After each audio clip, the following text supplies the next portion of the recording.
wa timu za vijana nchini wametakiwa kuwa mabalozi wazuri wa nchi kwa kuonesha nidhamu na upendo katika mashindano mbalimbali yatakayoshirikisha wachezaji mbalimbali. Mwanamchezo wetu Shaban Tole anayo taarifa zaidi. Rai hiyo imetolewa jijini Dar es Salaam na mkurugenzi wa idara ya maendeleo ya michezo wa Wizara ya Habari, Vijana, Utamaduni na Michezo, Leonard Tadeo, wakati akifunga mashindano ya Airtel Rising Stars. Tunawapongeza wenzetu wa Airtel kwa kubuni mashindano haya kwa sababu moja ya njia nzuri ya kuwapa fursa vijana, kuwapa fursa ya kuonyesha vipaji vyao. Tunawashukuru wadau hawa na tunadhani pia kwamba wadau wengine waendelee kujitokeza kwa sababu Tanzania ni kubwa, vijana tunao wengi na vijana wanahitaji fursa.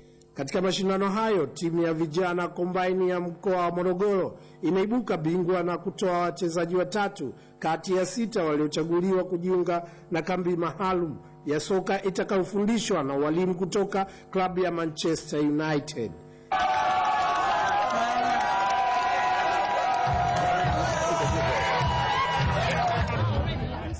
Washindi wa pili wa mashindano hayo yaliyodhaminiwa na kampuni ya simu ya Airtel ni timu Combine ya vijana ya mkoa wa Mwanza iliyotoa mchezaji mmoja, wakati timu ya mkoa wa Dar es Salaam iliyoshika nafasi ya 3 imetoa wachezaji wawili kujiunga na kambi hiyo ya vijana chini ya umri wa miaka 17.